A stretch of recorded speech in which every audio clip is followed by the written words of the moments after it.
One, কোনো ঐক্য নাই, আর কোনো ঐক্য নাই।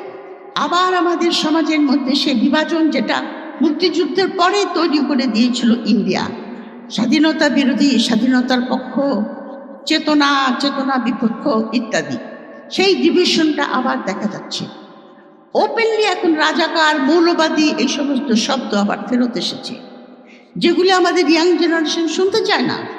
আমাদের ইয়াং জেনারেশন কিন্তু বলেছে যে এই পুরানা রাজনীতি আমাদের সঙ্গে করবে না, কিন্তু ওই শব্দগুলি আবার ফেরত এসেছে। ঐক্য নষ্ট হয়ে গেছে। সবচেয়ে বড় জিনিস হলো যে সমস্ত কথা আমরা শুনতে পাচ্ছি আমাদের সর্ববৃহৎ রাজনৈতিক দলগুলির ব্যাপারে, তাতে আমাকে খুব হতাশাগ্রস্ত করে তুলেছে। তো এখানে আপনারা সবাই বসেছেন, নাম দিয়েছেন আজাদির মঞ্চ, কিন্তু কি করে এই আধিপত্যবাদ থেকে বেরোবেন সেটা কিন্তু একটা $1 মিলিয়ন কোশ্চেন। সভা সমিতি করে, মিছিল করে রাস্তায় আমরা এই আধিপত্যবাদ থেকে বেরোতে পারবো না।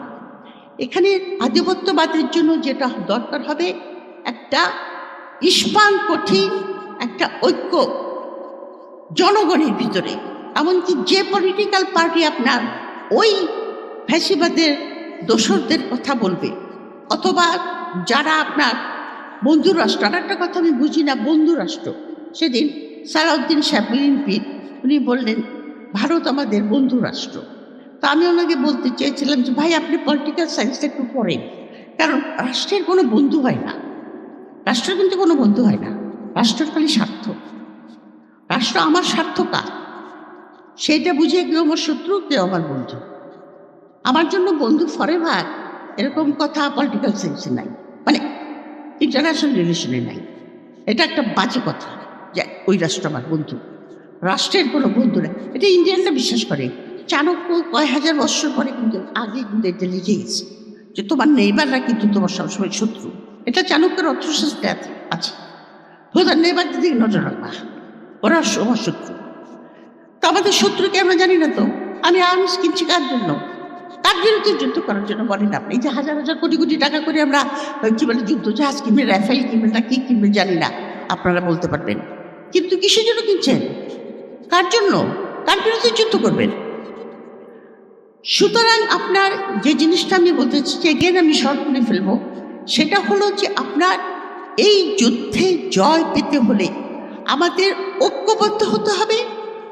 দ্বিতীয়ত যে জিনিসটার উপরে আমি ইম্পর্টেন্স দেবো সেটা হলো আমাদের জ্ঞান চর্চা এবং বুদ্ধিবৃত্তিক চর্চা বাড়াতে হবে।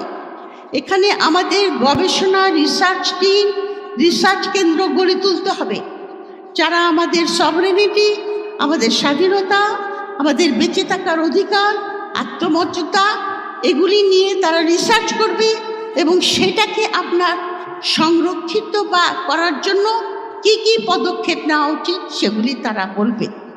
জ্ঞান চর্চা এবং বুদ্ধিবৃত্তি চর্চার অত্যন্ত প্রয়োজন। থার্ড হলো নিজেদের সংস্কৃতির দিকে নজর দিন। আমরা সবাই এখানকার মুসলমান, 90% মুসলমান। তবে এই কথাটা আমি একটু বলে যেতে চাই, সেটা হলো যে লাইক এনি আদার রিলিজিয়ান, ইসলামের মধ্যেও অনেক আপনার ডিভিশন আছে। প্রথম ডিভিশন তো আপনার শিয়া সুন্নি, তারপরে আমাদের মধ্যে আপনার বাহাই আছে, কাদিয়ানি আছে, তারপরে নাম কি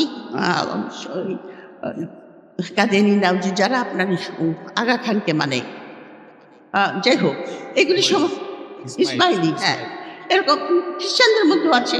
খ্রিস্টানরা তো ওরকম মনোরথিক না, হিন্দুদের মধ্যেও আছে। এই জিনিসটা আমাদের মনে রাখতে হবে, বুঝলেন? আর এখানে আমাদের সংখ্যালঘু লোক আছে, পাহাড়ি আছে, আবার একটা কোনো মনোরথিক হোমোজেনিয়াস, ওই সেন্সে মনোজেনিয়াস যে হোমোজেনিয়াস সবগুলি আমরা মুসলমান এবং বাঙালি, কিন্তু আমাদের অন্য ধর্ম মানে অন্য ভাষাভাষী লোক আছে। তাদের সঙ্গে আমাদের যেটাকে আমরা বলি যে আপনার ইন্টিগ্রেশন দরকার, সেটা করতে হবে। আর আপনার ধর্মের নামে যে একটা কঠোরতা, এটাকে আপনার বাদ দিতে হবে। এই যে আপনার কথায় কথায় আমরা একটা করে হাদিস ছেড়ে দেই আর ফতোয়া জারি করি, এগুলি বন্ধ করতে হবে।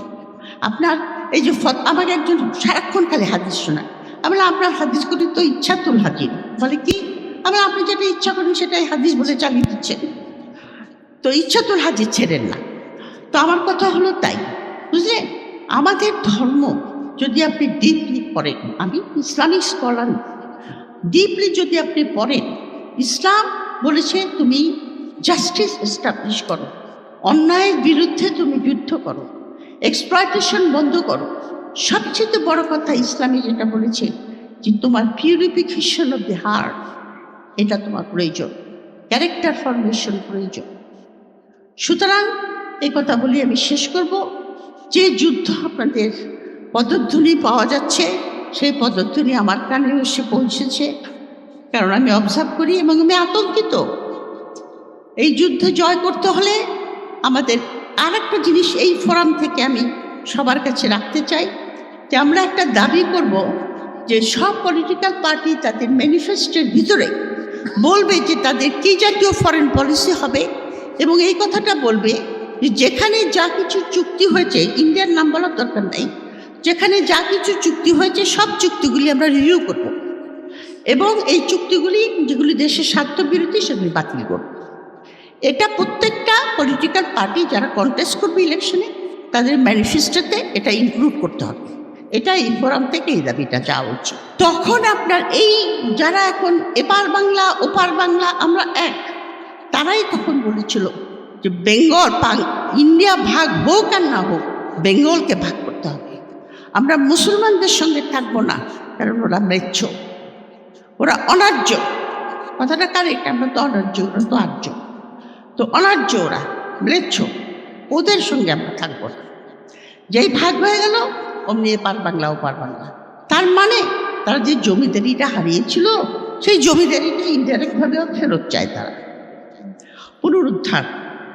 এবং সত্যি কথা বলতে কি, ইন্ডিয়াতে তো হিন্দুত্ববাদীটা কি, ওটা তো ব্রাহ্মণবাদ। ইন্ডিয়াতেও তো আপনার রুল করে ব্রাহ্মণরা। ব্রাহ্মণরা ভীষণ বুদ্ধি রাখে, চাণক্যের বুদ্ধি, তো ভীষণ বুদ্ধি তাদের, আর ভীষণ মিষ্টিভাষী। আমরা তো মাথা গরম করে ফেলি, ওরা কিন্তু কোনো সময় মাথা গরম করে না, কী রকম সুন্দর করে কথা বলে। এখানে একজন ইন্ডিয়ান প্রফেসর এসেছিলেন, মহিলা, ইয়াং মেয়ে, একটা কনফারেন্সে, তো আমাদেরকে এসে গিফট টিফট নিয়ে আসছিল, মাসিমণি মাসিমণি খুব। তারপরে ও দেশে গিয়ে আনন্দবাজারে আর্টিকেল লিখেছে, আনন্দবাজারে আর্টিকেল লিখেছে যে আমি ঢাকায় বাংলাদেশে ঘুরে আসলাম, ওইখানে আইএসআইয়ের এজেন্ট জিজ্ঞেস করছে। তো আমি বললাম, অনিন্দিতা, আমার ফেসবুকে আসছে সে, আমি অনিন্দিতা তুমি আইএসআইয়ের এজেন্ট কোথায় দেখলি? তুমি তো আমাদের সঙ্গে ঘোরাফেরা করলে, তো তুমি আমাদেরকে আইএসআইয়ের এজেন্ট মনে করো নাকি? তো উত্তর দিয়েছে আমাকে, কীরকম বুদ্ধি, ব্রাহ্মণ তো, আমাকে বলে আমি এখানে এটা লিখেছি, তখন আমাকে বলে কি আই লাভ ইউ মাসিমণি, এটা তার উত্তর, বুঝছেন?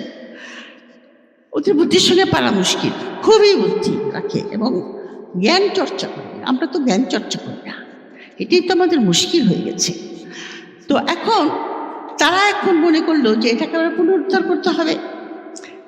মুক্তিযুদ্ধের সময়ই আপনারা নিশ্চয়ই মুক্তিযুদ্ধের ইতিহাস পড়েছেন, সেই সময় তারা মুজিব বাহিনীটা কেন গঠন করেছিল নিশ্চয়ই জানেন।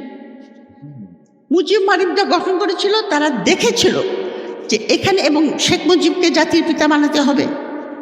যদিও শেখ মুজিব আপনার অনেক কনফিউজ ছিল, আমার বলা উচিত না, আমার কিছু ব্যক্তিগত অভিজ্ঞতা আছে, পাকিস্তান বাংলাদেশ চেয়েছি কিনা আমি জানি না, বাট এনিওয়ে তখন উনি বললেন যে এখন তাদের জানি, আমি জানি, আমি তো সাক্ষী যান।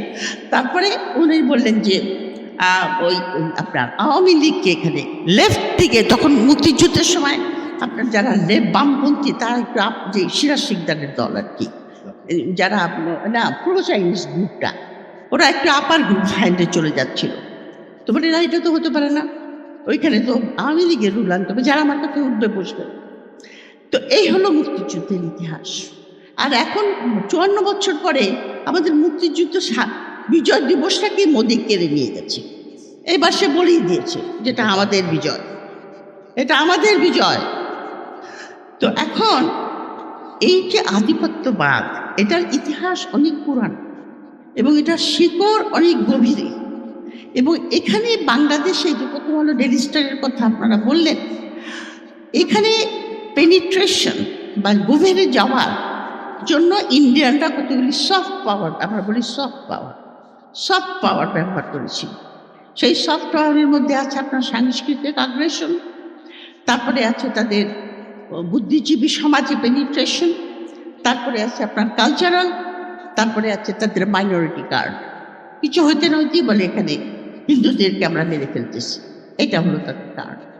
এই সফট পাওয়ারের দ্বারা পেনিট্রেশনটা এমন জায়গায় পৌঁছেছে যে আপনার বাংলাদেশে কোনো সেক্টর নাই যেখানে আপনার র পেনিট্রেশন হয় নাই। আপনি আমাদের যে এত এখানে রিটায়ার্ড আর্মি অফিসাররা বসে আছেন, আপনাদের সামনেই বলছি, আমাদের এত গর্বের আর্মি সেনাবাহিনী, সেখানে কি আপনার র অফিস ছিল না? যেখানে আপনার ডিজিএফের অফিস ছিল, ক্যান্টনমেন্টের ভিতরে ডিজি অফিসের অফিসে। জানতো না আর্মি অফিসাররা? জানতো তো? বলে নেই তো? আমাদের টাকায় তো বেতন হয় তাদের, মনে নেই তো? তারা সহযোগিতা করেছে তাদের সাথে। এমন পেনিট্রেশন যে এক ভদ্রলোক আমাকে বলে কি যে, শোনেন আপা, আল্লাহ তাআলা যখন হযরত আদম এবং বিবি হাওয়াকে বেহেশত থেকে বাদ করে দিচ্ছিলেন ওই যে আপনার নিষিদ্ধ ফল খাওয়ার জন্য, তখন শয়তান বলল না যে আমাকেও তুমি পারমিশন দাও, আমি সবসময় মানুষের সঙ্গে সঙ্গে থাকবো তাদেরকে বিভ্রান্ত করার জন্য। তা আল্লাহ তাআলা বলেছেন হ্যাঁ, সেই জন্য শয়তান আমাদের সঙ্গে সঙ্গে আছে, সবসময় যে কোনো সময় বুদ্ধি দিয়ে ফেলে। তো এখন আমাকে বলে কি যে আমাদের বাঙালি মুসলমানদেরকে বের করার সময় আল্লাহ তাআলা বলেছে তোদের সঙ্গে সঙ্গে একটা করে র থাকবে, সব সময় একটা করে র থাকবে তোদের সঙ্গে সঙ্গে। বললাম তাই নাকি? বলবেন আপনি জানেন না? ও আচ্ছা তাই। বাট এনিওয়ে, আমি শর্ট করব। পেনিট্রেশন খুব গভীর। এই জুলাই অভ্যুত্থানে আমি ভেবেছিলাম ব্যক্তিগতভাবে জুলাই অভ্যুত্থান যে আমি দেখতে পারবো, সেটাই আমি ভাবিনি। আমি কিন্তু ভেবেছিলাম যে বাংলাদেশকে শৃঙ্খলিত অবস্থায় আমার মৃত্যু হবে, কিন্তু দেখে আমি আশান্বিত হয়েছিলাম যে একটা নতুন বাংলাদেশ, আমাদের আত্মমর্যাদা, আমাদের সাবরিনিটি, আমাদের স্বাধীনতা সমুন্নত থাকবে, আমরা একটা ফরেন পলিসি থাকবে যেটা সাবসার্ভিয়েন্ট হবে না, এই সমস্ত। কিন্তু 15 মাস পরে, হাদির মৃত্যুর পরে আমার সেই স্বপ্নটা অনেক অংশে ধূলিসাৎ হয়ে গেছে। কারণ আমি দেখছি না, আমি খালি এইটুকু বলবো যে আমি দেখেন আমি একজন একাডেমিক, আমি কিন্তু একজন অ্যাক্টিভিস্টও না, আমি কোনো রাজনীতিবিদ না।